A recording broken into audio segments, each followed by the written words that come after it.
Hello, everyone, and welcome to another episode of Bound to Talk Football. I'm your host, Blake Walker. He's Paul Eridge.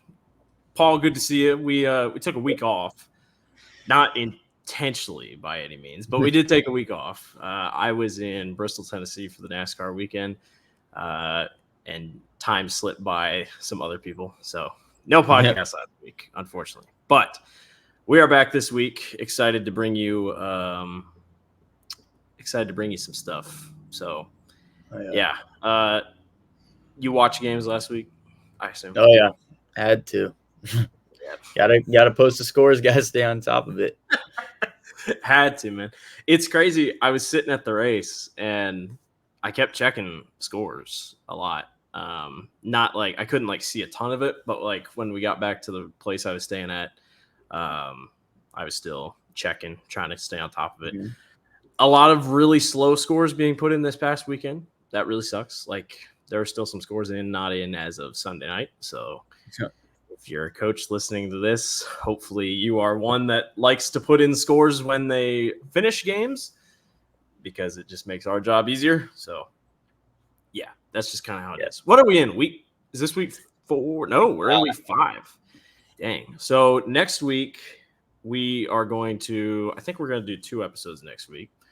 I would like to redo our dome picks and let's go halfway. So now we had our beginning of the year. Next week we'll do our halfway picks because a lot changes, and I don't think it's based off just top of my head. I don't think it's an up in the air kind of year. Like I think 5A off the top of my head. There's still a lot of teams in the running. So, yeah, I think we're going to do that. Also, just shouting it out, I think we're going to put out another questions post. I saved 3 questions from this past week because 3 questions were good enough to possibly make the show next week. But just a reminder, if you ask, what do you think about Charles City this year? Well, we're not going to answer that question because that's just standard. But if you could come up with something else, awesome. Do it. All right. That's all I got. That's my housekeeping stuff. What's that picture of in your background? It's the lake that my family stays at. It's wow. A picture. It's nice. It's like metallic too. Oh, where at? Minnesota. Oh, Bemidji, Minnesota. I was hoping you would be like Okoboji. No. Have you been to Okoboji? I've never been to Nope, Okoboji. I have not. A lot of my friends have, but that's what I've heard, but I feel like it's the off-brand version of the Wisconsin Dells. So that could be it. We're going to move on before I trash Okoboji. So, all right, let's move on. We're going to start with our 5A games. We're going to do the exact same. We got 4 games. I picked 4 games. And then we have our game of the week, which we'll be picking. We'll just pick all these games. Why not? I will say, Paul, it's kind of a down week across the entire state. You know, you hate to use that word, but it is. There's not like a ton of out there matchups. So we'll start out with the first one. Waukee at 3-1. We'll take on the Johnston Dragons at 2-2. Johnston is, dare I say, 2-3 plays away from being 3-1. You know, just throwing that out there. Waukee coming off the loss to Valley. Waukee's defense might be a problem, Paul. Is that a true statement? Oh, yeah. I'd say they hadn't really been tested too much previously. I mean, Waukee Northwest was kind of their toughest team to play before Valley, and both those teams did pretty well on offense up against them. I think that the offense we know is going to be explosive. It's got the firepower with Maverick Inman, Grant Gamble, Beckett Baker. But the defense is a little worrisome, and they're going to be playing a defense in Johnson that is pretty good. Johnson defense has shown up. Valley was kind of the only team that really put much on them. Cedar Falls did a lot of that in overtime. It was like 14-14 the entire game. So it's going to be an interesting one. I think I'd like to say Waukee gets it done, but I think a lot of people hopped on the hype train really quick with Waukee just because they were 3-0, and that Waukee Northwest win always feels like a huge one.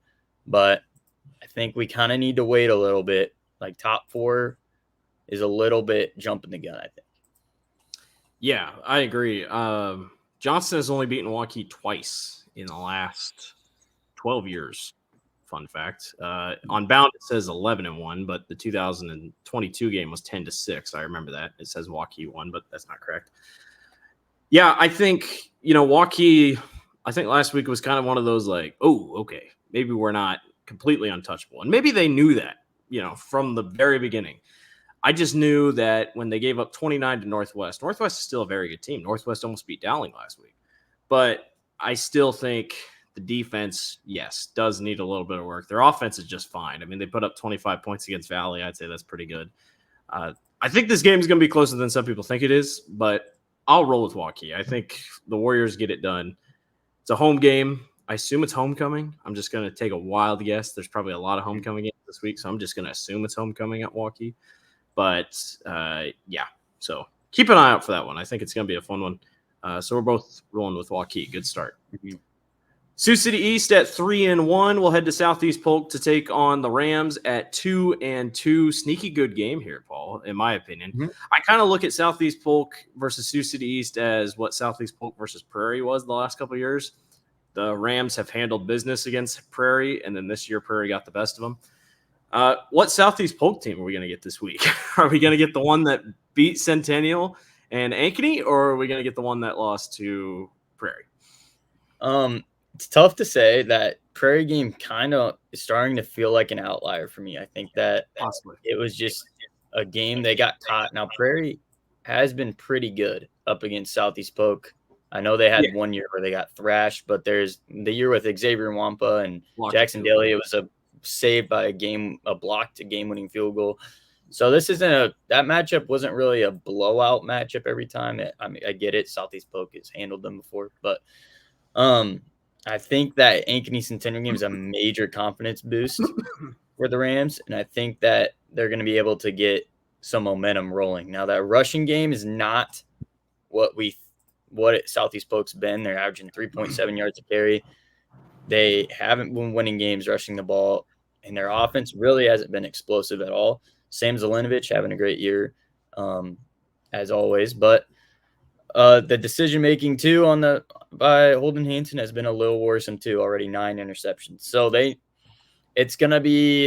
is a game I think they can kind of check those offensive numbers and get those up a little bit. I think Sioux City East is a good team, but the main thing I'm looking at is losing the Sergeant Bluffington. You want Sioux City East to be 4-0 and rocking these teams out west for me to give them the benefit of a doubt against Southeast Polk. Now, I think this Sioux City East team can compete with CIML squad. We saw it a couple of years ago against Ankeny. I really like Cal Jepson, and Luden Grimsley's been all right, and I think they're going to be able to get it. They have the talent to keep it somewhat close, but it's going to be an uphill battle. Yeah, first of all, Sergeant Bluff Luton 4-0. I don't think we have them on our 4A slate, but we will eventually start talking about Sergeant Bluff Luton because that's a good team. Has been historically a good team. So no doubt in my mind we're going to keep talking about Sergeant Bluff Luton here soon. Sioux City East other wins are Glenwood, Bishop Heelan, who that's a good win, but I don't think Heelan's as good as we expected them to be. Obviously, they lost last year in the title game in 3A, and then they beat Sioux City North. It's just the Rams' schedule is just so much tougher. I think that's my biggest thing. Probably would have beaten Valley, could have beaten Valley, beat Ankeny, Prairie game, say what you want, and then they take care of Centennial. I got to roll with Southeast Polk. I think they're also just bigger. I think that's one of the bigger things that you're going to see. I think size is a big deal too. I would like to see them run the ball more because right now they're just forcing Holden Hanson to throw the ball. And obviously his decision-making has him 9 interceptions in the hole. But Sam Zelenovich is doing a lot of heavy lifting overall. But if Southeast Polk was able to stop the run last week, I think they're going to do it again. So give me the Rams. I think be a good game. But don't be shocked if Sioux East goes in there and does something crazy. Speaking of Prairie, 3-1 Iowa City Liberty will take on Prairie at 2-2.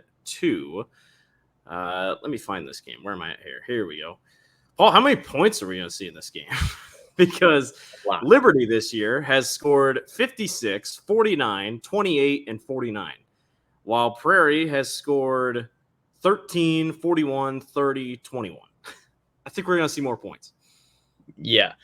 Both these offenses have been great. Obviously, I think Prairie last week kind of had a hangover game after being Southeast Polk because that was a big one for them.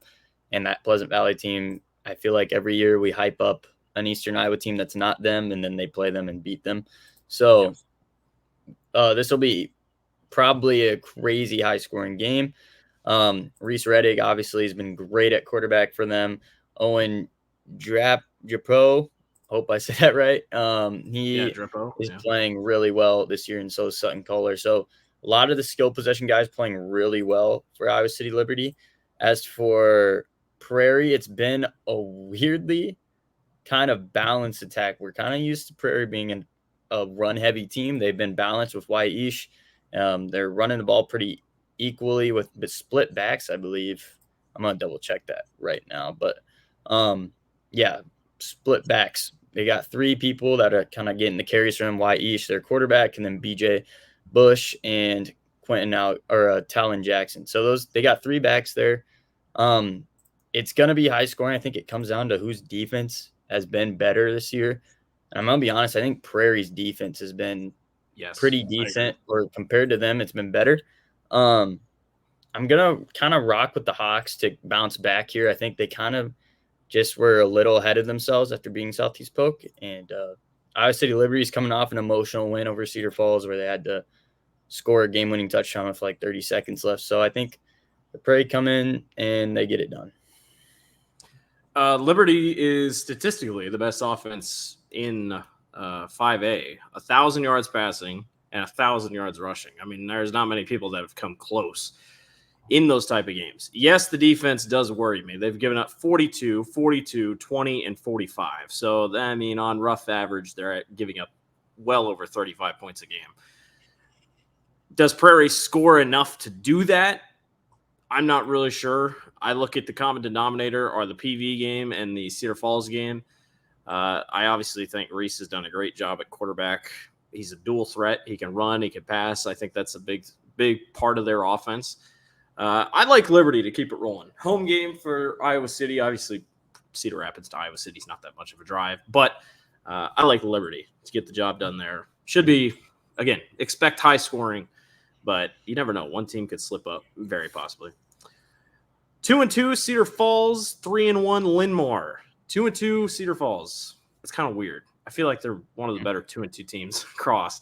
Linn-Mar at 3-1. Linn-Mar is coming off a win or a loss, to Bettendorf, 27-24. That's a tough Bettendorf team. And then Cedar Falls obviously coming off back-to-back losses to Centennial and Liberty. Cedar Falls won this game last year 33-21. It's far from the same team on either side of the ball. But, Paul, this game probably going to be won on the ground, if I had to guess. Yeah, Cedar Falls has probably one of the best backs in the state with Devarion Clark.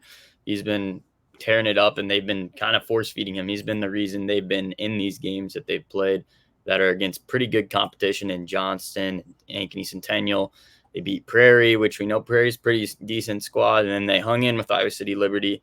Defense kind of got shredded that game. As for Linn-Mar, tough loss to Bettendorf. They kind of scored a touchdown a little late to put it back in reach, but they were able to kind of almost amount a big comeback. And that Bettendorf team, as you just said, is a tough one. Dylan Musniski, do you know how to pronounce that? I know his brother was really good too, so I feel Muzinski, maybe. Muzinski. He's been dominant this year. He went off against Kennedy and Bettendorf. He's still at 100 yards on the ground. He's been great for them.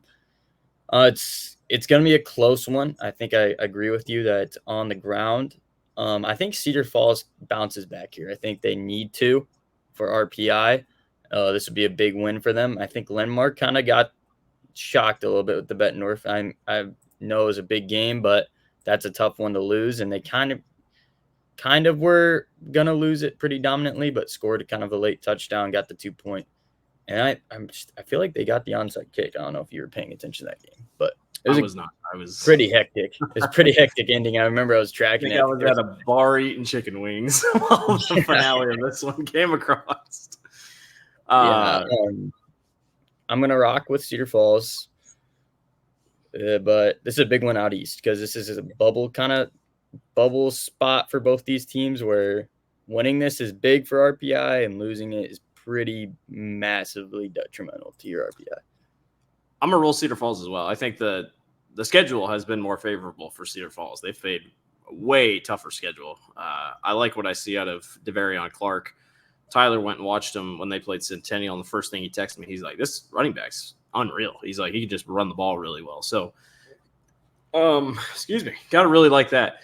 Paul, I gotta ask, is this one of the better years we've seen out of Eastern Iowa teams, despite them feel like they're beating up on each other? Um, this is gonna come off a little rude, but I think it's really just a rough year for teams being consistent and being just overall extremely talented. We saw some of those CIML teams from a couple of years ago had Would six run D1 through guys people. on their Yeah. roster, and they were really good. Their quarterbacks were all D1 quarterbacks. I think we just aren't seeing that right now. And I think that's leading to a more balanced field, which is good for the state. I do think the Eastern Iowa teams, talent-wise, have gotten better. I think they can compete with these Central Iowa teams, but I don't think if you're asking, can a Eastern Iowa team win it all this year? I'm probably going to say no. All right.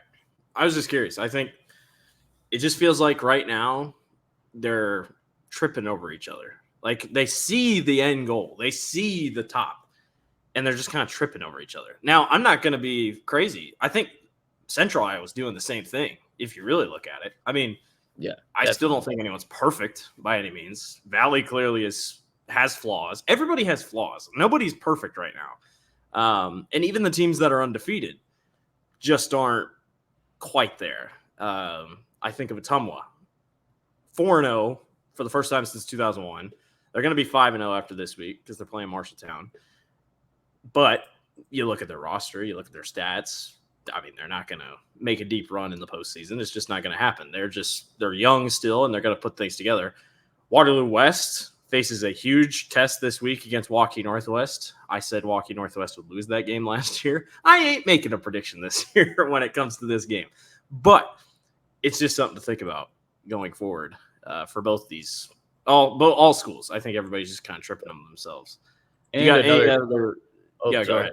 No, another go ahead. point is for people that may see RPIs coming out soon. If you see Atumwa is the 1 seed or Waterloo West is the 1 seed, It's not. They're not going to be. It fixes itself by the end of the year. Yes. Do not. Every year, I feel like people panic because they see a team that they feel like should not be a top 4 team in the state projected. That stuff fixes itself. RPI is a good system. Usually, the playoffs are pretty good, well formatted. So, if Atumwa comes out 5-0, there's no way they're number 1. I bet they sit like 8th or 9th. But yep, we won't really know about them until Waukee Northwest. That's the best team they play. They play Ames too. Yes. So I don't know. It's gonna be interesting. All right, our I went the wrong way. Hello. There we go. Our 5A game of the week, Bettendorf taking on Dubuque Hempstead, the Mustangs, and the Bulldogs. Bettendorf, another 4-0 team. Tell your friends. Jackson Larver, Jacob Whipple, bunch of dogs. Gavin Stecker, 36 tackles on the season already. He has been phenomenal. And then you got to look at on the other side, Dubuque Hempstead, 3-1 on the season. Dubuque Hempstead coming off a win against Muscatine, 38-14. Bettendorf coming off a win, 27-14 over Linmar. All right, Paul, what do we think? What is this Bettendorf team about? What are we saying? Fraud watch? Are we saying contender, pretender? What do we think of Bettendorf here? You have to give them. You have to be paying attention to them now.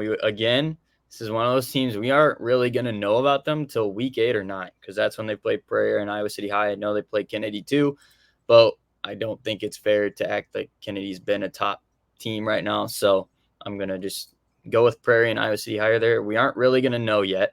This Bettendorf team last year was really good too at the beginning of the year. And then they slipped up towards the end. So it's hard to call.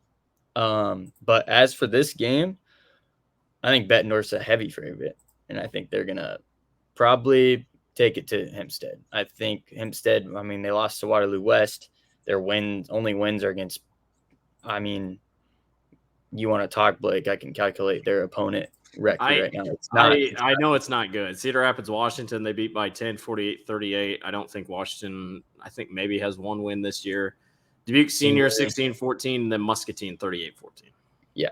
All three of those teams are, I'm pretty confidently can say they have a losing record.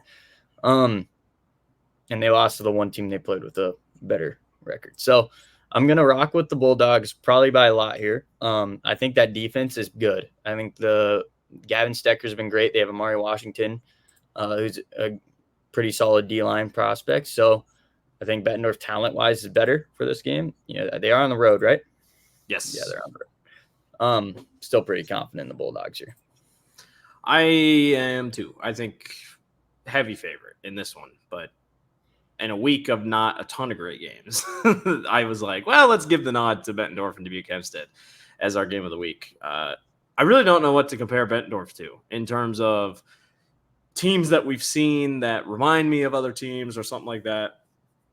I think the best comparison is them last year. Yeah. And at this point, they already had lost like a couple games maybe or something like that, or just one. But last year they were undefeated. Did they? Okay. They were undefeated, I think, up until I think it might have been Kennedy beat them. Let me double check them. I got that for you right now. Yeah, they lost to Kennedy. So they had won this game and then the next week lost to Kennedy. So they were undefeated up until those. So, learn from what you can. And I don't know. I know Bettendorf wants to be considered one of the top, and I would definitely put them there. Personally, I was kind of surprised they didn't get the nod at number 1 in the Radio Iowa poll, because I thought for sure, like, you just kept giving it to undefeated, and it just shows that Radio Iowa, the people across the state that were voting, does still not think much of Eastern Iowa teams. But I would have given Bettendorf the nod at number 1. With Eastern Iowa teams, the reality is you got to wait, and that sucks for them because I'm sure there's a lot of people that feel like many years for the past 3 years, they felt like, hey, we can contend with these teams, but the reality is we haven't really seen it yet. The closest we saw was City High. It's probably the closest team we saw to being a title. And even then, didn't do too well at the state tournament. Yeah, they played all right. But, so we're both rolling with the Bulldogs. We'll go to Class 4A here at the top. Start out with ADM and Boone. ADM at 3-1, Boone at 3-1. The Toreadors lose their first game of the season last week to Gilbert, 35-21. ADM beats Norwalk in a thriller, 35-34. Not a great game if you're ADM, because you're thinking, you want a little bit better. Your defense has really been a standout this year, at least in the first 2 games.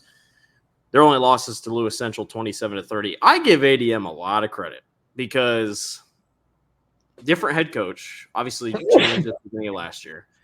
You lost a lot. I mean, you lost arguably 2 of the best athletes in the state, and you're still just trucking along. Hudson Scholl, the junior, has really stepped into his own, and they get another tough challenge here with Boone coming to town, and I know Boone is going to really want to be rejuvenated after last week's loss. Yeah, it was a tough one for Boone. And we know Gilbert's probably a really good team in that 4A division that is really just up for Adam. Like, whoever wants it can take it. ADM saw them compete really well against Lewis Central, who I'm pretty sure everyone probably has them unanimous number 1 still. I don't. You don't? Who you got? I don't. I think Pella's the number 1 team. That's fair. I kind of, they slipped my mind, but Pella's really good too. Norwalk, I get where you can kind of see that being a tough, like a scary game, but they did mount a comeback in the fourth quarter. ADM, 18 points. in the Yes. fourth, and they came back and got to overtime. So I'm going to give them some respect for that. They did it on the road as well. I think they take care of business this week. I think this will be kind of a nice statement week for them. Hudson Shoal's been great, and I'm looking for them to get back into it. Boone has not scored against ADM since 2018. I think they score this week, but I like the Tigers in this one. Mm. Mason City at 2-2 is taking on Decorah at 4-0. Decorah just kind of keeps slipping on by. Take a look at their last 3 games, Paul. Their last 3 games have been won by less than 7 points. They beat West Delaware 31-25. They beat Crestwood 28-21, and they beat Independence 21-14. Mason City coming off a win against Charles City and Marshalltown. Put up a good fight against Gilbert and Fort Dodge, just not enough in the end. I really just wanted to talk about Decorah a little bit in this one. I don't really know what to think of them. I think I want to see a little bit more. What am I trying to say? Convincing wins, if that makes sense. So far from Decorah, I think they've been good, but I don't know. Just kind of sneaking on by ain't gonna get you all the way, will it? Yeah, that's fair to say. I think that Independence win was a big one, and I think West Delaware is that's also a good win. I know they've kind of get hot late usually. Yep. Crestwood maybe a little bit of a scary one for them. But I think they're somewhat legit. I think they're a good squad. Louis Bugsaw's really good. Trevor Kennan's been good. We need to coin that. Somewhat legit. That's going to be the title of this episode. Somewhat legit. I do think if we're making picks here, I think they get it done. Okay, well, I knew that, but I was just like, yeah. Louis Buxa is the quarterback, 528 yards, 6 touchdowns. Shout out Jameer Falls, sophomore quarterback for Mason City. Yeah, Decorah is a fun team. I think when I think of Decorah, I just think like rough, ground and pound type football. Josie Jewell, former Hawkeye, now Carolina Panther linebacker. He went to Decorah.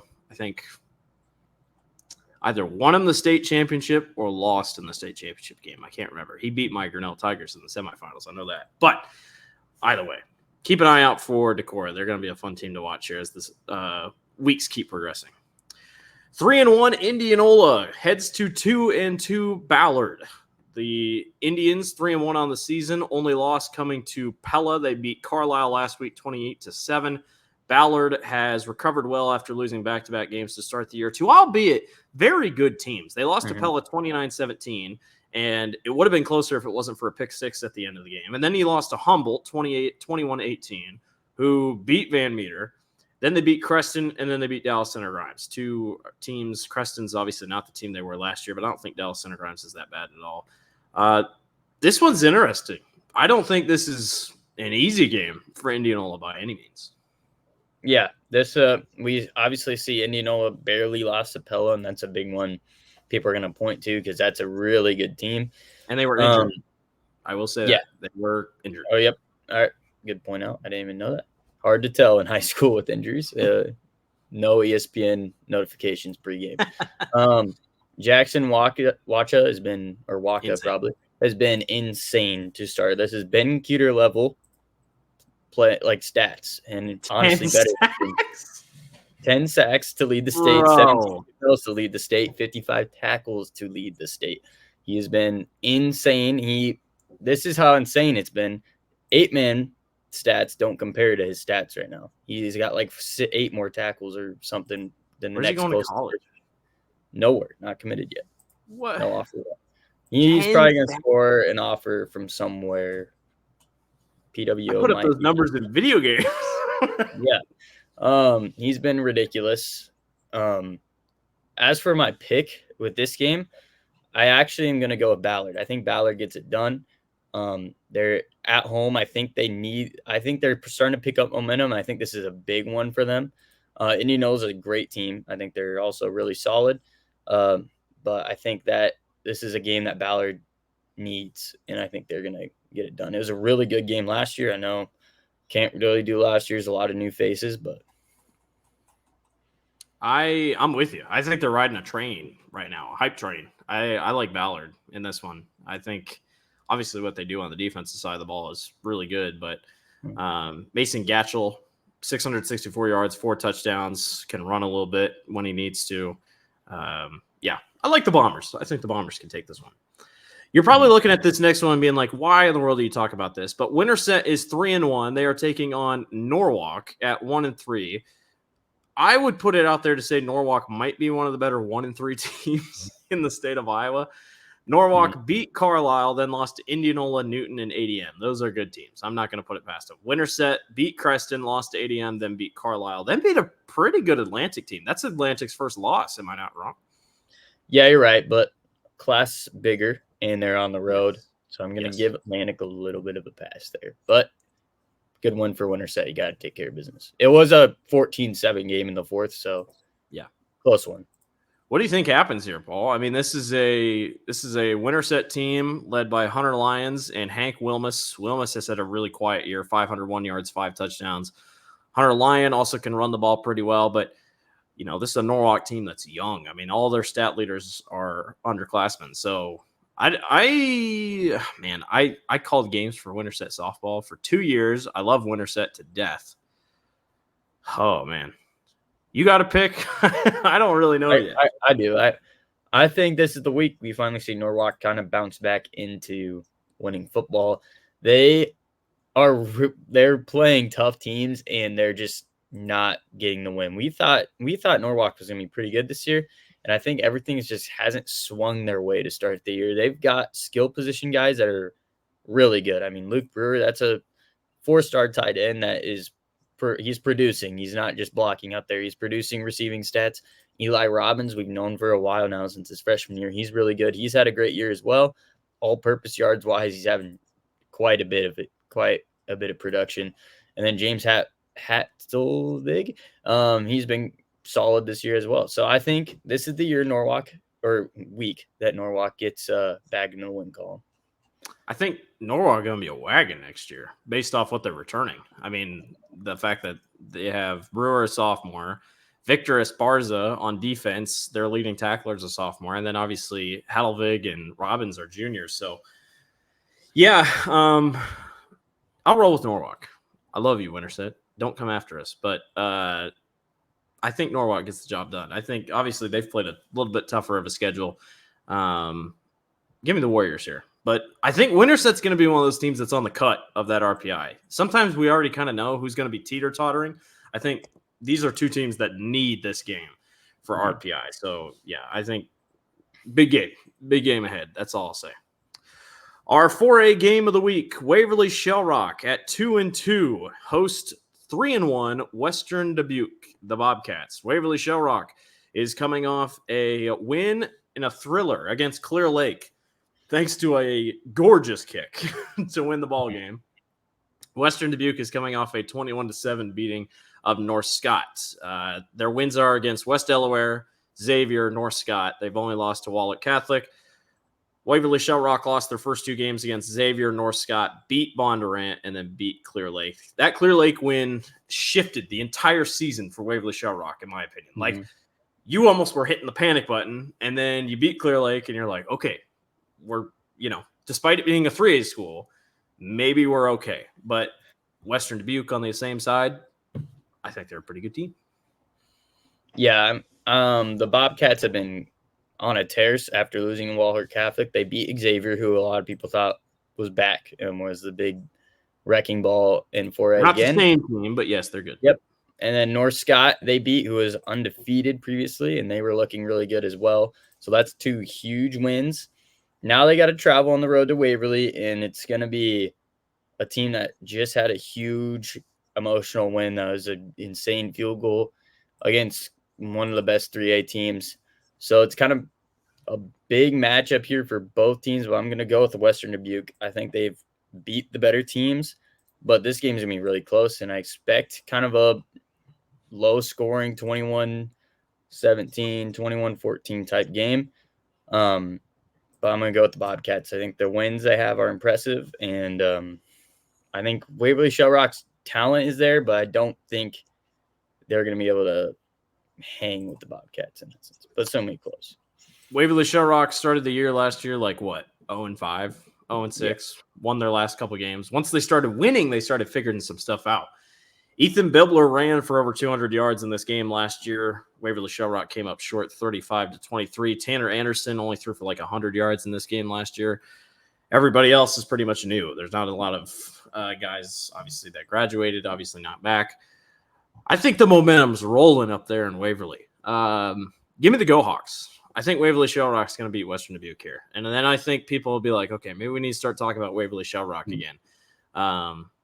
They got some big boys, man. They're a wrestling school. Both these teams are very good. They're very big, but I like Waverly Shell Rock to get this thing done. And I know I'm in the minority of guys because I've seen people put up their predictions already in our chat. So, and my predictions are coming out live right now. I don't know who I'm picking for the rest of these games, just whatever I'm seeing. But give me the Go Hawks. I think home game, fingers crossed it's homecoming. Give them a little bit more of something to play for. But yeah, I like whoever made Waverly Shell Rock's schedule is just so here's the thing. They were really good, if you remember. I mean, they were very good a couple years ago. Good. Yeah, so when they made that schedule, they were like, they didn't quite they were like, okay.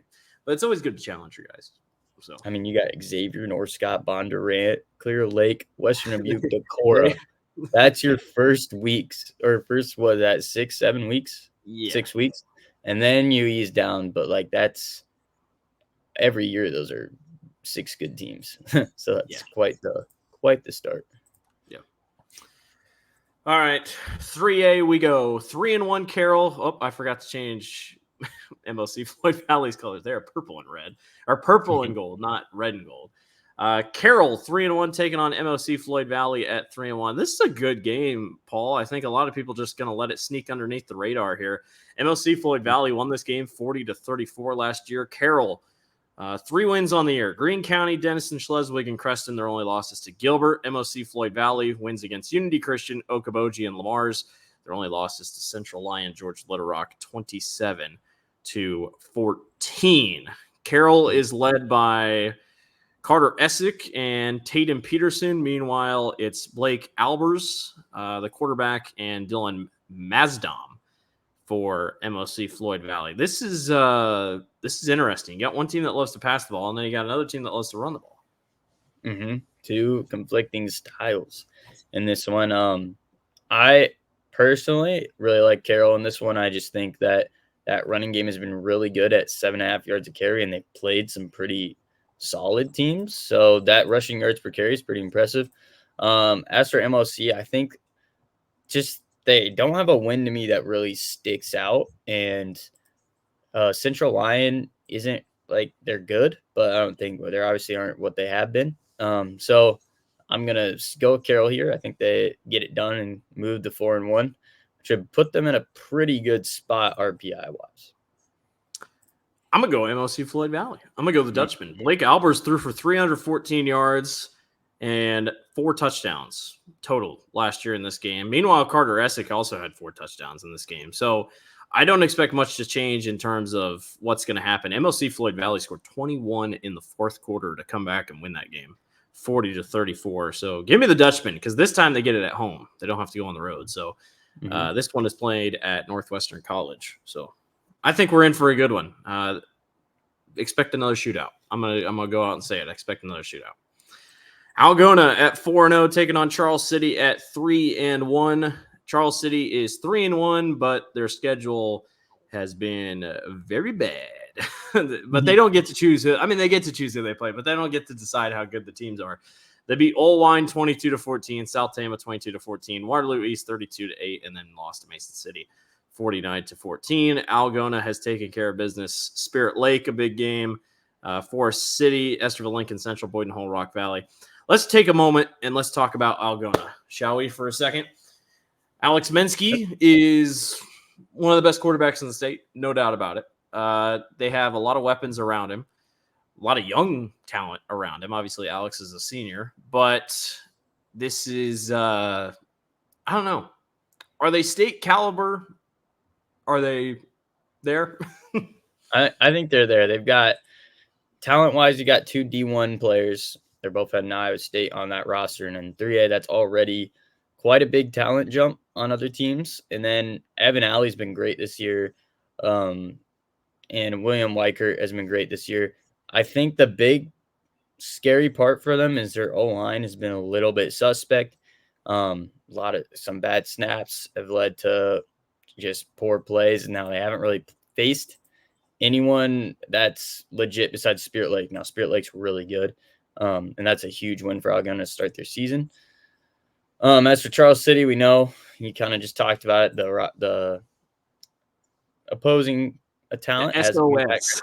great. Yep, they haven't been great. I think I'm gonna have to roll with Algona by a lot here. But yeah, Algona has been great this year. They've got now their schedule gets tough at the end of this slate. They got Clear Lake after this, then they go at Humboldt, then they got Webster City, and then at Hampton Dumont Cal to finish the season.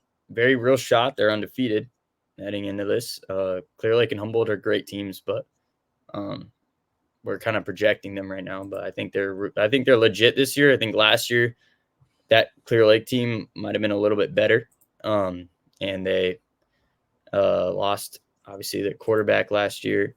They do have Titan Schmidt and Thomas Meyer back, but good. Yeah. Enough with the 3A ramble or the future ramble, I guess. Algona's legit. Yeah.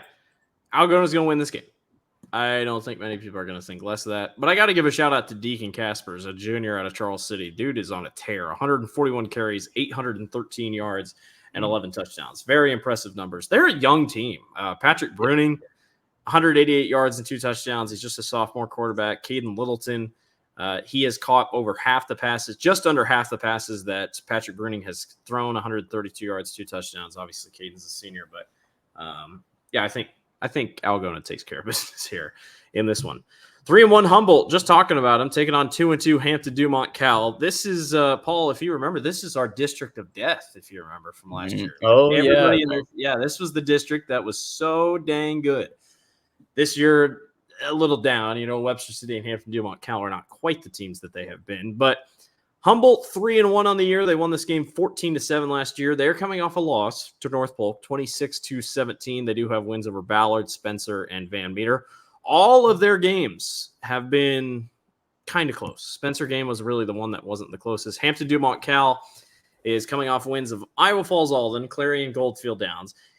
It says on Bound that they lost to West Marshall 1-0, which means forfeit, I think. So, and there are stats from that game. So whatever happened in that game, it had to be forfeit. There's a player ineligible for. Okay, so that's what it was.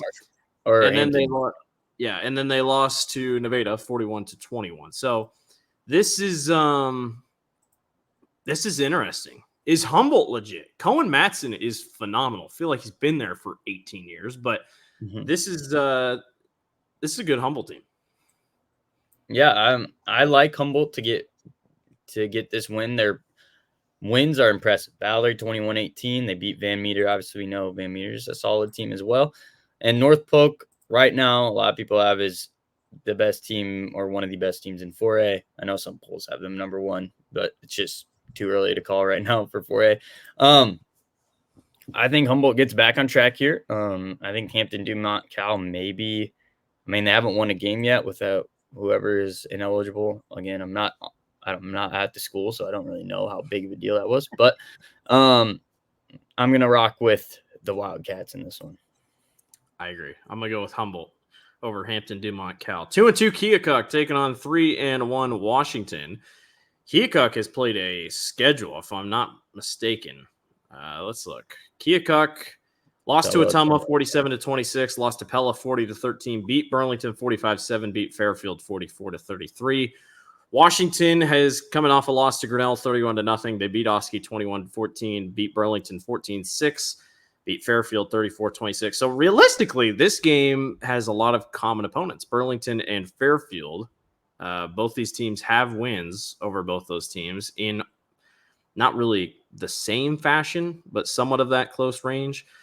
Cale Williams this year, 280 yards, 4 touchdowns. He struggled last week against Grinnell. How about Mason Kloss of Keokuk? 49.5 tackles this year. They are led by their quarterback, Brenton Horde. 769 yards passing, 388 yards on the ground, 16 touchdowns total. This could be a coin flip. I'm going to roll with Washington just because I think So I think they're just a little bit better, but don't be surprised if Keokuk does something here. Mm-hmm. Yeah, I'm going to roll Keokuk in this one. I think I'm going to play the similar opponent game. They played Pella. And, I mean, they played Burlington, rocked Burlington, and Washington didn't. Fairfield, it was kind of just similar score. I won't say 8 and 10 are too different, but that's kind of what I'm going to go with. I think Keokuk's kind of a tougher opponent as well. Getting to play perhaps the number 1 team in the state and then a 5A school, it's going to help you in the long run when you're playing teams that haven't. So I'm going to rock with Keokuk to get this one done. Dope. My boys, the Grinnell Tigers are headed to Solon to take on the Spartans. 4-0 Grinnell versus 4-0 Solon. Grinnell this season has beaten Center Point Urbana 28-0, Bondurant Farrar 17-14, Oskaloosa 43-0, and Washington 31-0. Solon has beaten Assumption 33-7, Clear Creek Amana 42-14, Central DeWitt 55-2, and won a thriller last week against Mount Vernon 7-6. It actually was a thriller because Mount Vernon scored late and then missed the 2-point conversion to try to win the ballgame. As you can see, Paul, these are two very good defenses. Grinnell's only given up 3.5 per game. Solon just over 2. Solon overall, statistically, is the better team in the passing yard category and the rushing yard category. Curious are what your thoughts here. Grinnell has put together a really good season to start the year. Brady Coffrin is a jack of all trades on offense and defense. This is a Solon team that made it to the Dome last year. Solon has dominated Grinnell in the recent years. So what do you think? This is a tough one to call. Honestly, you can give Grinnell quite a bit of credit as their as the better opponents that they've played. But I think that overall that Grinnell is just kind of losing it with talent for this one. I think Solon's really talented, and I think that win against Mount Vernon is a pretty massive one. They get it done in a pretty crazy fashion. 7-6 is not what a coach wants to see at the end of the game. They want a little more points than that. I'm gonna rock with Solon. I think that's kind of the safe pick if you're not going to be bold. Now, what I will say is you're going to have a Grinnell team that probably has had this marked for this entire year because they realize winning this game proves a lot to the state and RPI wise guaranteed they're in if they win this. So yeah, it's going to be a dicey one. I don't think this is by any means going to be a Solon blowout like last year. Yeah. And, it's crazy. Grinnell was actually, what was last year's score? It was 47 at 14-7 at halftime. So Grinnell hung in tight there for a little bit. This is tough, man. I've obviously went to Grinnell High School. I've broadcasted Grinnell games for a long time. I'm where I'm at because of Grinnell. Great start. I mean, Coach Haydenfeld has done a really good job with the Tigers this year. Talent-wise, Solon is better. Ty Bell, he doesn't do anything crazy. He just does his job. And 623 yards, 6 touchdowns. He doesn't make a lot of mistakes. It's crazy how many plays they've run. I mean, it really is. 79 passing attempts already for Ty Bell. And then Eddie Johnson on the ground is just another insane weapon. 570 yards, 8 touchdowns. Grinnell is bigger up front than you'd think. They have a very talented defense. They got a couple guys up front. Will Slagle is kind of an underrated recruit here currently in the state of Iowa. I know a lot of people have been looking at him. This is going to be tough, man. And I just can't go against my boys. I'm going to roll Grinnell. I think go and stun the world. Not stun the world. It wouldn't be like a stunner, but it definitely would be a, whoa, let's keep an eye on Grinnell. Yep. Give me the Tigers. I think Grinnell wins this one against Solon. There's my bold pick from my boys. So Go Grinnell. Beat Solon. Class 2A Central Lyon taking on Cherokee Washington. Central Lyon is 3-1. Cherokee Washington is 3-1. Central Lyon, since 2006, has won every single game against Cherokee Washington. Central Lyon coming off a win against Sheldon, 56-6. Cherokee coming off their first loss of the season to Western Christian, 20-14. Paul, what's going to happen in this game? This is not the same Central Lyon team, but they're led by a sophomore quarterback, a sophomore running back. We might be seeing the beginning of the next couple years. Yeah.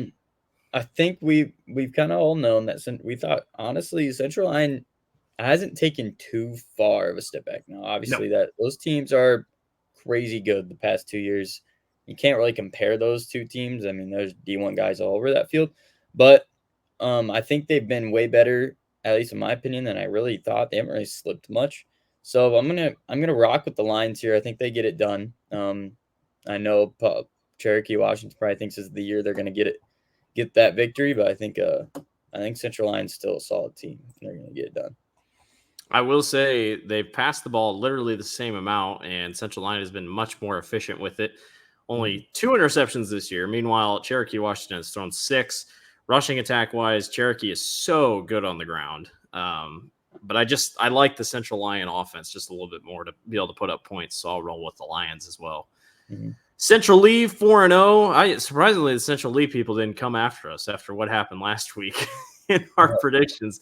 Nobody picked Central Lee to beat Davis County, but Central Lee went out and beat Davis County. They will take on 2-2 Albia. Albia has won every single game in this matchup dating back to 2018. Central Lions' last win against the Braves was 2017. Albia coming off losses to Minneapolis and Sheridan after starting the season 2-0, Interstate 35, and Centerville. Central Lion has obviously beaten Van Buren County, Cardinal, Durant, and Davis County. Both teams not insane schedules, but I tell you what, Luke Wynn, this is a quarterback versus quarterback battle, aka quarterbacks do everything in this game. Luke Wynn for Albia, over 700, close to 800 yards total on the season. Same thing for Caden Calfrey, over 600 yards. Cooper Bradley this year, 46 tackles, 3 sacks already for Albia. This is going to be interesting here. Albia is a pretty good 2-2 team. Yeah, should be a good one. I know Central East coming off hot with that Davis County win that was big for them. I'm surprised we didn't hear about that as well.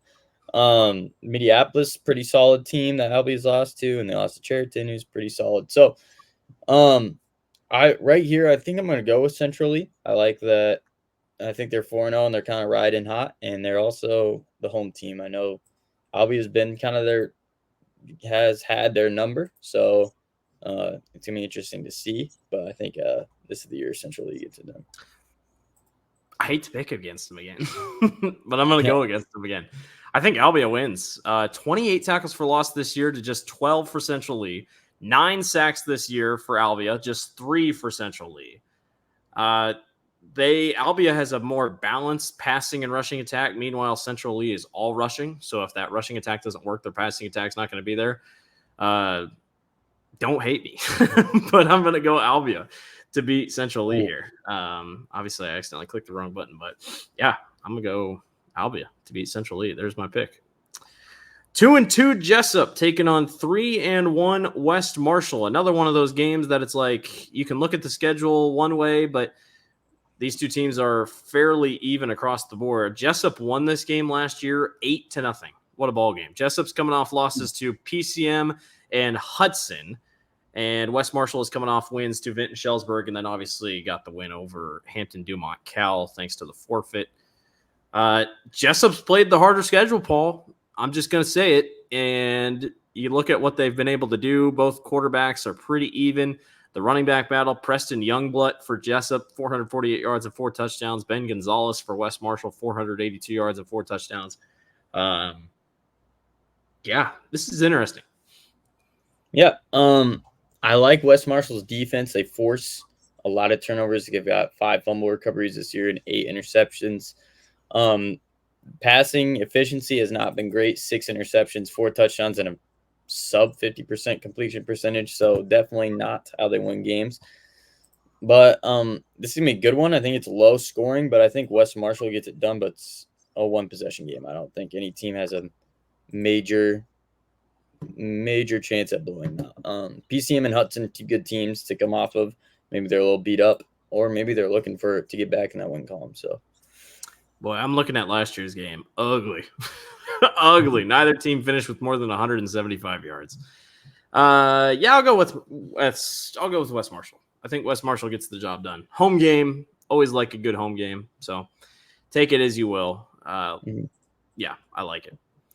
3-1 Okoboji taking on 3-1 Spirit Lake. Spirit Lake, if it wasn't for that loss to Algona, granted it wasn't in their class, it just kind of be one of those things. This is a team that loves to score points. Forest City, they scored 56. Spencer, 41. Sioux Center, 45. Algona, 40, despite the loss. Okoboji coming off a win against Esterville Lincoln Central, 40-19. They beat North Union, Pocahontas area. Two teams that like to put up points, but Paul, I think this is a classic outmatched ball game. Yeah, Spirit Lake, we know, has been really good these past couple of years, and this is kind of a big year for them. They've got the Steckers and Caden Lunt. Those guys have been really good. So it's hard to pick against Spirit Lake in this situation. They're kind of, I don't know the polls exactly, but they've got to be high up there, right? Let's hope they're not. Gotta be, gotta be up there. I hope they're not dissing them too much or losing to a team that's above class and is also probably one of the top teams in that class. So, we know they have D1 talent, and I think they're just talent wise. Spirit Lake's got a better squad. Yeah, I agree. Our 2A game of the week, Western Christian heads to West Lyon to take on the Wildcats. The Wolfpack 3-1. West Lyon is 4-0. Take a look at how both the two teams stack up. 9 touchdown passes for both. Passing yards pretty even. West Lyon is a much better rushing team than Western Christian. Western Christian has played the tougher schedule of the two teams. West Lyon giving up 5 points per contest. West Lyon's wins include Unity Christian, OABCIG, Lawton Bronson, and Sioux Center. Western Christian has beaten Boynton Hole Rock Valley, Pocahontas area, Cherokee, and lost to Hinton 33-14. That's a head scratcher when you look back at it. West Lyon won this game 29-20 last year. Really even teams, but the thing that stands out to me is only 46 passing attempts for West Lyon to 100 to Western Christian, and they're only 40 passing yards behind them. Or not 40, less than 100. Yeah. About 80. Yeah, that does stand out. They're extremely efficient when they do pass the ball. I'm going to go with West Lyon here, and I know there's some schedule talk, but they're blowing out those teams. Like, yeah, it's not like they're struggling. They're not struggling. They aren't even giving up points, and I mean, OABCIG can score points. It's not like that's a slouch team. So I'm going to go with West Lyon here. I think they're really good this year, and I honestly think they can make this game ugly with that, how good that defense is. It's really kind of a classic defense. They get you down 3 and outs. It's not like they're forcing an absurd amount of turnovers. And then Bryson Childress has been great this year. 9 touchdowns, 1 pick. Or 9 passing touchdowns, 1 pick, and he's had some explosive games. So I'm going to go with West Lyon here. Western Christian only averaging 4 yards per carry this year. Going to have to step it up just a little bit. I think West Lyon wins this game. Western Christian was one of my dome picks. I still think they could make a run, but they're going to have to figure it out. Mm-hmm. Class 1A games to talk about. OABCIG, who we just talked about, 3-1, taking on Ridgeview at 3-1. If you remember, Paul, Ridgeview was the team that they score on defense. They don't score a lot. They beat Akron Westfield 10-0. They beat Unity Christian 16-8, lost to Cherokee 25-13, and then beat Hinton, who beat Western Christian 15-0. So I don't know. And then OABCIG beat ELC 47-20. ESAC County 48-14, lost to West Lyon, and then beat MVAOCOU 56-18 last week. I'm going to keep saying the same thing, Paul. I don't know if I can pick Ridgeview until I start seeing a little bit of offense. Yeah, the big difference here is between that Hinton matchup, if I'm remembering correctly, is they don't score nearly as much as OABCIG, I think, will. No. OABCIG, I think talent-wise, they just got a little bit better of a squad. You're asking a sophomore in Rive Jensen to outperform Bryson Kohler, who's done it for 2 years now and throwing at a high clip. He's got no picks this year, and last year picks were a problem. So he's done way better in that end. And Jackson Union's been great this year. JJ Parks has been great this year. I think it's tough to just kind of say that because Ridgeview's defense has been playing good, that means they're going to win. I'm going to roll with OABCIG here. I think it's a good game, but I think OABCIG has a better chance at scoring at a high clip. Yes, I do too. Ridgeview's playing like Iowa, in recent years. Really good defense. I'm not going to put it past them. They have a really good defense, really good special teams. They find ways to win ball games.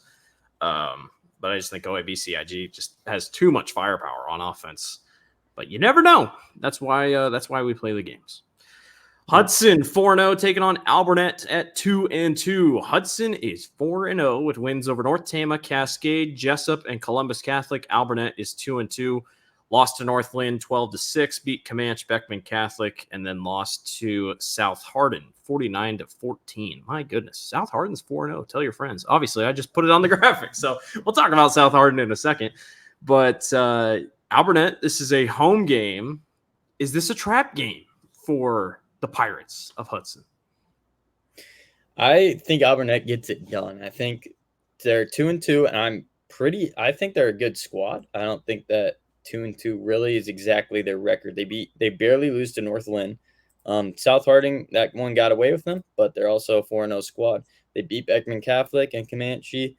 I'm going to go with Albernet here. I think their sophomore talent kind of has had some games to get going. I think young, you can lose or have some bad games, but I think now they get it going. It's going to be a close one, but I think I'm going to give Albernet the benefit of the doubt.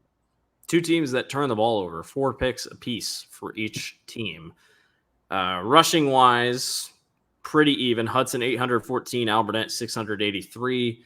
I'll go Hudson. I think senior leadership helps him out just a little bit. 14 sacks, though. That's pretty big for Albernet. That's not a stat that I'll look past, but give me Hudson. I think it'll be a close one. I'm with you. I think it'll be a really close game, but I like the Hudson Pirates. Take care of business there. 3-1 East Marshall taking on 4-0 South Hardin. Let's learn about this South Hardin team. They are led by Peyton Welch, 670 yards passing, 11 touchdowns, 133 yards and 1 touchdown on the ground. They have Jackson Drury, 80 carries, 553 yards and 9 touchdowns. Sam Benson has 3 picks on the defensive side of the ball. Meanwhile, East Marshall, Jake Farrington, they're coming off the loss to Grundy Center. South Hardin has beaten South Hamilton, Iowa Falls Alden, Applington Parkersburg, and Albernet 49-19. So I'm not going to say it's the greatest schedule in the world, but that Albernet win can go a long way. And East Marshall has beaten BCL, UW, Sadell, Adeyville, Blakesburg, Fremont, and lost to Grundy Center. South Hardin has dominated this series, 12-2 in the last 14 matchups. Yeah, this South Hardin team defensively has had a ridiculous start to the year. They've got 15 forced turnovers. On offense, they've been cooking as well. I think that what it boils down to is I think South Hardin hasn't really – it's not like they're playing bad teams and they're just handling them. Albernet, solid team. Applington Parkersburg, not great. But that Albernet game I think is kind of making me think they're a legit squad. And for East Marshall, I think they played 3 teams that you can safely say aren't great, and they beat them, not handily by any means. And then they played Grundy Center, who, okay, I'm not going to put that as like Grundy Center is Grundy Center, but they didn't really compete with Grundy Center. So I think South Hardin gets it done. They're going to stay on this wrecking ball, I think, for a little bit. And, yeah, that's how I'm going to decide on this one. I got you. Yeah, I'm going to roll with South Hardin as well. I think Tigers get the job done, move to 5-0. They're going to be one of those teams that's kind of teetering when it comes to how the playoffs kind of shape out for them. But I'm excited to see how they look in the rankings that come up soon. 4-0 Emmitsburg taking on 3-1 Sioux Central. It warms my heart to see Emmitsburg good again. I think I picked them for the Dome. I can't remember if you did. We both did. It was like so we have high hopes. Sioux Central 3-1 on the year. Let's take a look. Emmitsburg has won every matchup dating back to 2011. Sioux Central has not scored against Emmitsburg since 2021. Sioux Central coming off win to Eagle Grove. Their only losses to Cherokee Washington 31-21 or 31-12. Emmitsburg wins over East Sac County, Sheldon, Esterville, Lincoln Central, and then beat Central Lyon, Georgia Little Rock 20-19. Take that as you will on how you think that game is, but this is a good defense, man. I mean, 6 sacks already this year. 23.5 tackles for loss. Meanwhile, Sioux Central has yet to sack the quarterback, only 11 tackles for loss. I do worry about Central I's passing attack because it exists, but it doesn't really exist. And passing-wise, both these teams are literally almost dead even. Or rushing-wise, excuse me. Yeah, it could be close just because of how these teams run the ball, and that's going to shorten the game. But I think Emmitsburg is just on a tear right now. I think they're hot. That Central Line win is dating to be pretty good. It's not a easy win by any means. And kind of the one team I'd say that Sioux Central has played that there's a lot of respect for in Cherokee, Washington.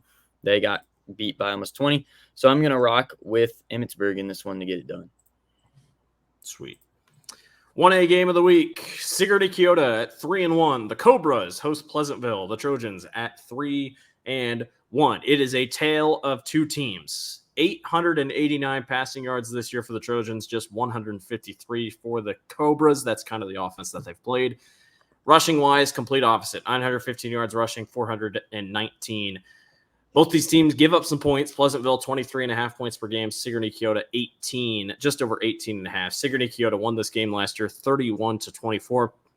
Pleasantville is coming off wins against Pella Christian, Linville Sully, and Woodward Granger. Lost to Interstate 35, 27-14. Sigourney Keota, a loss to PCM, but beat Mediapolis, Mid-Prairie, and Cardinal.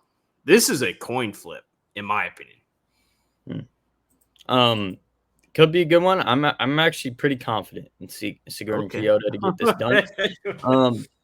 Here's my thing. I think when you get to these lower classes, I think teams that are dominant running going against teams that pass the ball, they win. I don't know how to explain it because in higher classes it's usually different, but it's just how it works in the trenches. I think Sigourney Keota is better. Pleasantville, all sophomores. This is probably one of the youngest teams in the state. Sophomore quarterback Braylon Bingham has been great. J.J. Phillips, sophomore. Braden Kennedy, sophomore. Zane Mullenix, sophomore. Super young. I think that physically they're just not going to be there quite yet. That's a team that you want to pay attention to in the future. But I think that rushing attack is going to be too much. Braylon Bingham has to play both ways as well. I think some fatigue will set in eventually. Interesting. I'm just looking at who played in this game last year. Obviously not a ton. Braylon Bingham, 9 of 24, 206 yards, 2 touchdowns last year in this game. They ran for only 109 yards. Don't expect them to run for anything crazy.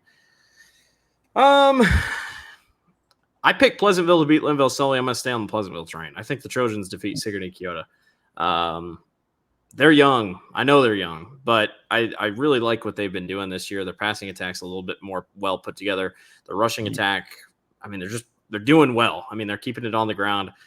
Neither of their schedules is insane by any means, but I'll roll with Pleasantville. I think the Trojans get it done, but this will be a classic.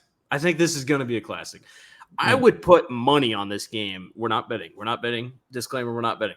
I would put money on this game that it goes to overtime. This has such an overtime type feel game. And if this game does go to overtime, I will talk about it next week because I will sing it from the rooftops that I should have bet on it, but I'm not going to bet on it because we don't bet on things. All right. Thanks. Let's move on. Class A. We're moving on. I like this 4-game system. I think it's nice. Gives gives a couple teams more highlights, if you will. 3-1 Riverside taking on 4-0 ACGC. These Chargers, Paul, remember they were like good last year, and they were, and then they just kind of fell short before they got to the state tournament. 4-0 this season. They have wins over Ogden, Earlham, Panorama, and South Central Calhoun. Riverside has wins over West Monona, South Central Calhoun, and IKM Manning. They lost to AHSTW 42-22. If you're wondering about South Central Calhoun, Riverside beat them 34-21. ACGC beat them 28-14. Take your bets. What are you thinking here? I don't think there's a clear favorite. This game's going to be a scary one to predict. It's kind of a coin flip game that you can't really look at opponents and compare because they both did similar things. HSTW is a really good team, and Riverside played them. It wasn't an awful game by any means. 42-22 might not be the most accurate score for that, but ACGC has found a way to win for what feels like 2 years now, especially in the regular season. So I'm gonna rock with them. Their rushing total 1,500 yards about on 8 yards of carry. That's insane. That might, besides 8-man, lead the state because I don't think I've seen a total that high compared to them. So they run the ball really effectively. I think they get it done. But this is And a good one. Jackson Gordon is a stud. Yeah. When they pass, they've been better too. Jathan South has gotten a little bit better in that passing category. Still a stud in the rushing attack. When you have two runners that are near 500, that's going to be tough. Landon Schoenrock, quarterback, 361 yards, 2 touchdowns. Jackson Gordon, like he said, is really, really good. 116 yards or 116 carries, 803 yards, 14 touchdowns. I don't know if this stat's correct, but it says, according to ACGC, they've only punted one time this year. So either they go for it on 4th down a lot or they just don't punt, something like that. 33 and a half tackles for loss. That's also not something to move past, but this is going to be a close game. This is at Riverside. So I think this is going to be one of those that's going to be a trap game, if anything. But yeah, I like the Chargers to come out on top. So good for them. 4-0 Nashua Plainfield taking on 3-1 St. Ansgar. I feel like we never talk about Nashua Plainfield, but we're going to talk about them right now. They are 4-0 on the year. They lost this game last year 28-6. They have wins over Postville, Dortema, BCLUW, and AGWSR. It's not the greatest schedule in the world. But St. Ansgar has beaten Osage, North Union, lost to West Hancock 21-20. Still can't believe they lost that game. And Bellman Clemmy 42-14, especially because West Hancock only beat Bellman Clemmy like 22-20. And then St. Ansgar turns around and wins 54-14. Just baffling. Any given game. Any given game. Nashua Plainfield loves to run the rock. 1,417 yards, almost close to 8 yards per carry, 18 touchdowns this year. St. Ansgar 985 yards. I think this just comes down to St. Ansgar's way more can do both, while Nashua Plainfield only has 5 receptions this year, albeit for 142 yards. But that just tells me they're just a once-in-every-trick pony passing attack. Yeah, I'm going to rock with St. Ansgar here too. I think that West Hancock game was just, I don't know what happened. It was I haven't watched film on it, so I guess I can't really speak on it, but it feels like St. Ansgar might win that game if they played it again. Hate to do that to West Hancock. Congrats on that win. I think they get it done here. They're at home. We know they're a good squad.